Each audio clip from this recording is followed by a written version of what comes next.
Yıllardan buyon Amerika Davlat Majlisida Uyg'urlar masalasini eng kuchli ta'kidlab kelgan Kengash palata a'zolaridan Marco Rubio 23 dekabr kuni o'zining 2021 yillik xizmatlariga lozimliq mablag' va xarajatlarni kepilligiga qilganligini jakarildi.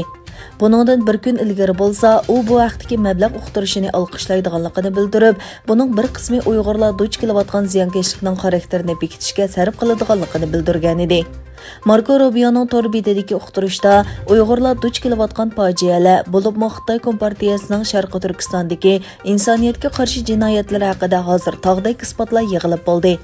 Endi Amerika hukumatining bu haqda aniq qaror olish payti yetib keldi deyildi.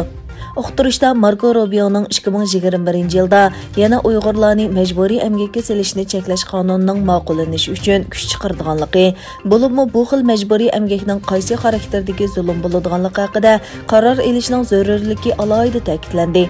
U bu haqda so'z qilib, Xitoy Kompartiyasi 21-asrga va dunyo demokratiyasiga turli jinoyatlar orqali xiris qilyotidi.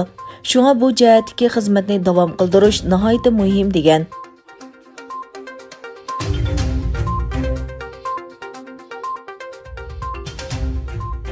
Fransiya Xalqaro radiosi tönögün e'lon qilgan xabarga qaraganda, Amerika Xitoyning 5 universitet va 7 davlat mudofaa tadqiqot o'rnini Amerikaning embargo tizimiga kirgizgan.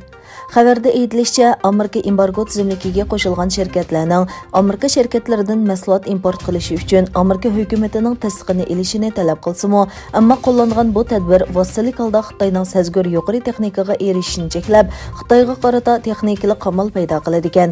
Embargo tizimiga kirgizilgan 7 mudofaa sanoati tadqiqot o'rnining ichida Harbin sanoat universiteti, Harbin qurilish universiteti, Beijing tabiiy fan va sanoat fanlari universiteti, Beijing olam fanlari universiteti, G'arbiy shimol sanoat universiteti, Nanjing tabiiy fan va sanoat fanlari universiteti, Beijing aviatsiya va olam fanlari universiteti qatorliqlar bor ekan.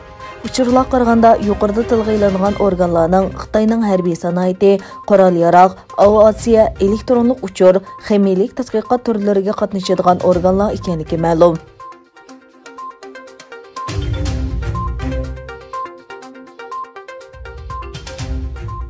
Xitoyda zo'ravonlik jinoyati uchun jinoiy javobgarlik yashini 12 ga tushirish qaror qilindi. Kelar yili martda yo'lga qo'yilgan yangi qonunga asosan intayin rayimsiz usullar bilan qasddan odam o'ldirish yoki yaralanishni keltirib chiqargan jinoyatlar Oliy taftish mahkamasining tasdiqi bilan jazolangan. Xitoyning eng yuqori qonun chiqarish organi bo'lgan mamlakatlik xalq qurultiyi chiqargan jinoiy ishlar qonunidagi bu o'zgarish 12 yoshdan 14 yoshgacha bo'lgan o'smirlar va yoshlarni o'z ichiga oladigan. Yuqorqi taftish mahkamasi mayning oxirida nashr qilgan Oq kitob nomli dokladda 2018-2019 yillari orasida o'smirlarga chetishliq o'g'irlik, bulonchilik, qasddan zaxmlantirish va bosqinchilik jinoyatining ko'payganligi o'tirg'a qo'yilgan.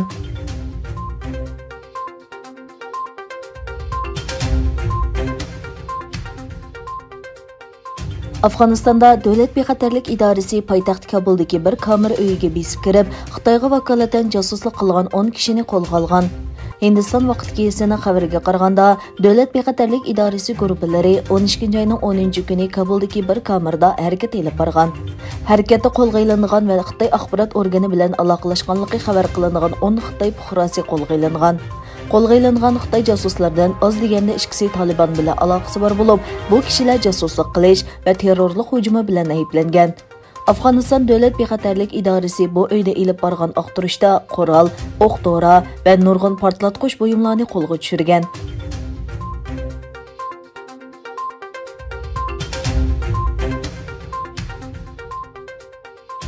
Yaponiyada Xitoy virusining tarqalishining oldini olish uchun chet elliklarning 28 dekabrdan boshlab bu davlatga kirishi cheklangan. Egilanishicha, shakli o'zgargan virus bilan yuqumlangan tunji kishi bayqalgandan keyin chet elliklarning 28 dekabrdan 2021 yili 1-oyning oxirigacha chegaradan kirishi cheklangan bo'lib, bu davlatda turish kenishkisi bor kishilar va Yaponiya fuqarolari chet eldan qaytib kelganda 14 kunlik karantin qilinadigan. Bu vaqtdagi bayonotda Xitoy va Koreya qatorliq 11 davlat bilan savdo sayohati to'g'risida o'rinlashtirish elib berilganligi o'tirg'a qo'yildi.